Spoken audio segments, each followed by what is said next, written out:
Yo guys, what's going on? My name is Ryan and welcome back to a brand new video on HMSGP News. Today we're going to talk about the Suzuki concession because they have their concessions back for 2018 after a poor kind of 2017 season, which kind of may have came because of the concessions, because they lost it after such a good season from Maverick Vinales in 2016 with a Silverstone victory and 3 other podium finishes, which then meant that he scored too many concession points, which you get for being in the top 3, to then, you know, qualify for having them for the season. So unfortunately, the 2017 season, Suzuki had no concessions, and fortunately for them, they will be having them back in 2018. So what does that mean? So basically, the concessions are basically allowed, they're there to allow newer or smaller manufacturers to catch up to the big teams, basically. So this means they can have unlimited in-season testing, and also unlimited engine development, which means they can develop the engine whenever they want,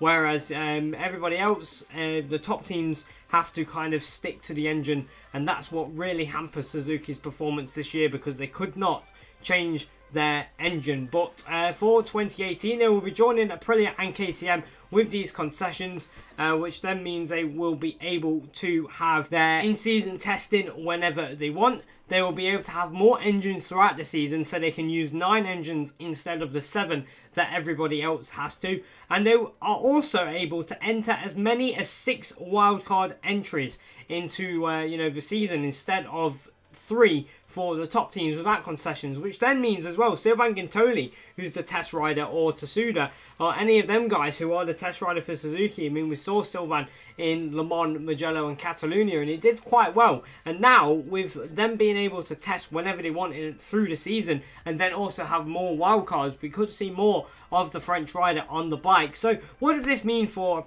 Suzuki? Well, it means that basically they can just keep progressing the bike even more, and we've seen right at the end of 2017 that bike really worked. Iannone and Rins running right up near the front. I know Rins has had a lot of injury at the start of the year, but that bike, well, I mean, you see in this video in just one moment, the next clip that comes on, they were at the front in Qatar before Andrea Iannone then did fall off the motorbike. Here it is, he fell off. And then from there, the bike development basically went downhill because they couldn't do anything about it. So 2018, they'll have them concessions back. They'll be able to keep developing the bike like KTM and Aprilia do, and hopefully they'll be right at the front from the first race in Qatar. So that's it for today. If you guys have enjoyed the video, make sure you hit the like button, hit subscribe, and I will see you guys next time. Until then, thank you so much for watching, and goodbye.